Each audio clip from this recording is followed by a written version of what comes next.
Hi ನಮಸ್ಕಾರ, Geetha V ಅಡುಗೆ ಮನೆಗೆ ನಿಮ್ಗೆಲ್ಲರಿಗೂ ಸ್ವಾಗತ. ಇವತ್ತಿನ ರೆಸಿಪಿ ಬೆಳಿಗ್ಗೆದು ನಾನು ಬ್ರೆಡ್ ಟೋಸ್ಟ್ ಯಾವ ರೀತಿ ಮಾಡೋದು ಅಂತ ಹೇಳಿ ತೋರಿಸ್ಕೊಡ್ತಾ ಇದ್ದೀನಿ. ಈರುಳ್ಳಿ, ಟೊಮಾಟೊ, ಹಸಿಮೆಣಸಿನ್ಕಾಯಿ, ಕೊತ್ತಂಬರಿ ಎಲ್ಲ ಹಾಕ್ಕೊಂಡು ಬೆಳಗ್ಗೆ ಹೊತ್ತು ಬ್ರೆಡ್ ಒಳಗೆ ಹಾಕೊಂಡು ತಿಂದರೆ ಎಷ್ಟು ಟೇಸ್ಟ್ ಆಯ್ತು. ನಾನು ಹಸಿದಿಲ್ಲ, ಸ್ವಲ್ಪ ಬೇಯಿಸ್ಬಿಟ್ಟು ರೋಸ್ಟ್ ಮಾಡಿ ಹಾಕ್ತಾ ಇದ್ದೀನಿ. ಒಳಗಡೆ ಸಾಫ್ಟು, ಮೇಲೆ ರೋಸ್ಟ್ ತುಂಬ ಟೇಸ್ಟ್ ಆಗಿರ್ತೈತೆ ನೋಡಿ. ಹೊರಗಡೆ ಗರಿ ಗರಿಯಾಗಿದೆ, ಒಳಗಡೆ ಅಷ್ಟೇ ಸಾಫ್ಟ್ ಆಗಿದೆ. ಬನ್ನಿ, ಮಕ್ಕಳಿಗೂ ಟಿಫಿನ್ಗೆ ಎಲ್ಲ ಕಟ್ಕೊಡ್ಬೋದು, ಮತ್ತು ಆಫೀಸ್ಗೂ ತಗೊಂಡೋಗ್ಬೋದು, ಮನೆಗೂ ತಿನ್ಬೋದು. ಸುಸ್ತಾಗೋದಿಲ್ಲ. ದೋಸೆಗೆ ಎಣ್ಣೆ ಹಾಕಬೇಕು, ಪೀಠಕ್ಕೆ ತುಪ್ಪ ಹಾಕಬೇಕು, ಇದೆಲ್ಲ ಜಿಂಜಟ್ ಇರಲ್ಲ. ಈ ಥರ ಬ್ರೇಕ್ಫಾಸ್ಟ್ ಮಾಡ್ಕೊತೀನಿ ಬೆಳಗ್ಗೆ ಒಂದೊಂದು ಟೈಮ್. ಹೆಲ್ತಿಗೆ ಚೆನ್ನಾಗಿರ್ತೈತೆ. ಮತ್ತು ಯಾವ ರೀತಿ ಮಾಡೋದಂತ ನೋಡ್ಕೊಂಬರೋಣ ಬನ್ನಿ. ನೋಡಿ, ನಾನು ಬ್ರೆಡ್ ಒಂದು ಟೊಮೆಟೊ ತೊಗೊಂಡಿದ್ದೀನಿ, ಒಂದು ಈರುಳ್ಳಿ ಸಣ್ಣ ಕಟ್ ಮಾಡ್ಕೊಂಡಿದ್ದೀನಿ, ಎರಡು ಅಷ್ಟೇ. ಹಸಿಮೆಣಸಿನ್ಕಾಯಿ ಒಂದು ಸಣ್ಣ ಕಟ್ ಮಾಡ್ಕೊಂಡಿದ್ದೀನಿ, ಸ್ವಲ್ಪ ಕೊತ್ತಂಬರಿ ಸೊಪ್ಪು, ಸ್ವಲ್ಪ ಉಪ್ಪು, ಇದು ಸ್ವಲ್ಪ ಒಣಮೆಣಸಿನ್ಕಾಯಿ ಅಂದರೆ ಚಿಲ್ಲಿ ಪೇಸ್ಟ್ ಅಂತಾರಲ್ಲ ಅದು, ಕಾಳು ಮೆಣಸು ಸ್ವಲ್ಪ. ಬನ್ನಿ ಯಾವ ರೀತಿ ಮಾಡೋದು ನೋಡೋಣ. ಸ್ವಲ್ಪ ಬಾಣಲಿ ಇಟ್ಟು ಸ್ವಲ್ಪ ನಾನು ಎಣ್ಣೆ ಹಾಕ್ಕೊತೀನಿ.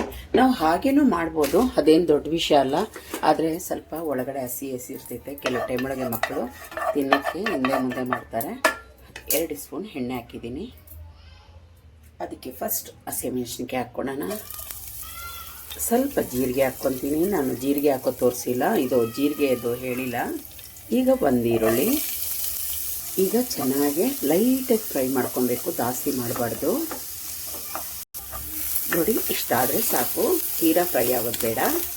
ಒಂದು ಟೊಮಾಟೊ ಕಟ್ ಮಾಡ್ಕೊಂಡಿದ್ದೀವಲ್ಲ ಅದು ಹಾಕ್ಕೊತೀವಿ. ಅದು ಹಾಕ್ಕೊಂಡು ಸ್ವಲ್ಪ ಲೈಟಾಗಿ ಫ್ರೈ ಮಾಡ್ಕೊಳ್ಳೋಣ. ಈಗ ಅದ್ರ ಮೇಲೆ ಚಿಲ್ಲಿ ಫ್ಲೇಕ್ಸ್ 1 ಟೀ ಸ್ಪೂನ್ ಹಾಕ್ಕೊತೀನಿ. ಈ ಸ್ಪೂನ್ ಒಳಗಡೆ ಒಂದು 1/4 ಸ್ಪೂನಷ್ಟು ಕಾಳು ಮೆಣಸು ಪುಡಿ ಹಾಕ್ಕೊತೀನಿ. ಒಂದು ಸತಿ ಮಿಕ್ಸ್ ಮಾಡೋಣ. ಸ್ವಲ್ಪ ಅರಿಶಿನ ಹಾಕ್ಕೊತೀನಿ. ಈಗ ಸ್ವಲ್ಪ ಕೊತ್ತಂಬರಿ ಸೊಪ್ಪು ಹಾಕ್ಕೊತೀನಿ. ಲಾಸ್ಟ್ ಒಳಗಡೆ ಗ್ಯಾಸ್ ಆಫ್ ಮಾಡಾಗ ಉಪ್ಪು ಹಾಕ್ಕೊತೀನಿ. ಫಸ್ಟೇ ಹಾಕ್ಕೊಂಬೇಡಿ, ನೀರು ಬಿಟ್ಕೊಂಡ್ಬಿಡ್ತೈತೆ. ಸಾಕಿಷ್ಟು ಗ್ಯಾಸ್ ಆಫ್ ಮಾಡ್ತೀನಿ. ಇದನ್ನ ನೋಡಿ ತಣ್ಣಗಾಗ್ಲಿಕ್ಕೆ ಬಿಟ್ಟಿದ್ದೀನಿ. ಸ್ವಲ್ಪ ಒಂದು ತಟ್ಟೆಗೆ ಹಾಕ್ಬಿಟ್ಟು ತಣ್ಣಗಾಗಿದೆ. ಈಗ ನಾವು ಒಂದು ಬ್ರೆಡ್ ಇಟ್ಕೊಂಡು, ಈಗ ಅಷ್ಟೊಂದು ಬೇಡ, ಒಂದು ಸ್ವಲ್ಪ ಹಾಕ್ಕೊಳ್ಳೋಣ. ಇಷ್ಟು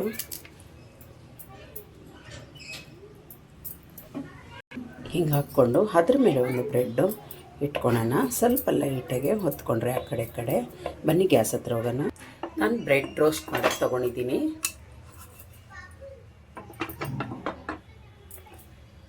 ಸ್ವಲ್ಪ ಬಟರ್ ಹಾಕ್ತೀನಿ, ಒಂಚೂರು ಈ ಕಡೆ ಒಂಚೂರು ಬಟರ್ ಹಾಕ್ಕೊಂಬಿಡೋಣ. ಈಗ ಈ ಥರ ಇಟ್ಬಿಡೋಣ. ಇಟ್ಬಿಟ್ಟು ಕ್ಲೋಸ್ ಮಾಡೋಣ. ಗ್ಯಾಸ್ ಹಚ್ಚಿ ಮಧ್ಯಮ ಅಂದರೆ ಮೀಡಿಯಮ್ ಉರಿಯೊಳಗೆ ನಾವು 3 ನಿಮಿಷ ಹಿಂಗೆ ಬೇಯಿಸೋಣ. ಆ ಕಡೆ 3 ನಿಮಿಷ ಉಲ್ಟಾ ಮಾಡಿ ಬೇಯಿಸೋಣ. ಈ ಕಡೆ 3 ನಿಮಿಷ ತಿರುಗಿಸೋಣ. ನೋಡಿ, ಇಷ್ಟಾದರೆ ಸಾಕು, ಆಫ್ ಮಾಡೋಣ ಗ್ಯಾಸ್. ನೋಡಿದ್ರಲ್ಲ, ಈರುಳ್ಳಿ ಟೊಮೊಟೊ ಎಲ್ಲ ಹಾಕಿ ಯಾವ ರೀತಿ ಸ್ಯಾಂಡ್ವಿಚ್ ಮಾಡೋದಂತೇಳಿ. ಸಿಂಪಲ್. ಇದಕ್ಕೇನು ಎಣ್ಣೆಯನ್ನು ಹೆಚ್ಚಾಗಿ ಯೂಸ್ ಆಗಲ್ಲ. ಬೆಳಗ್ಗೆ ಹೊತ್ತು ಅದು ಇದು ತಿನ್ನೋದಕ್ಕನ್ನ ಈ ಥರ ಎಲ್ಲ ಮಾಡ್ಕೊತೀನಿ. ಹೆಲ್ತಿ ಚೆನ್ನಾಗಿರ್ತೈತೆ ಮತ್ತು ಸುಸ್ತಾಗೋದಿಲ್ಲ. ನಿಮ್ಗೆ ಇಷ್ಟ ಆಯಿತಾ? ಇಷ್ಟ ಆದರೆ ಪ್ಲೀಸ್ ಸಬ್ಸ್ಕ್ರೈಬ್ ಆಗಿ, ಪಕ್ಕದೊಳಗಿರೋ ಬೆಲ್ ಬಟನ್ನ ಕ್ಲಿಕ್ ಮಾಡಿ. Thank you. ನನ್ನ ವೀಡಿಯೋ ನೋಡೋದಕ್ಕಾಗಿ ಬಾಯ್.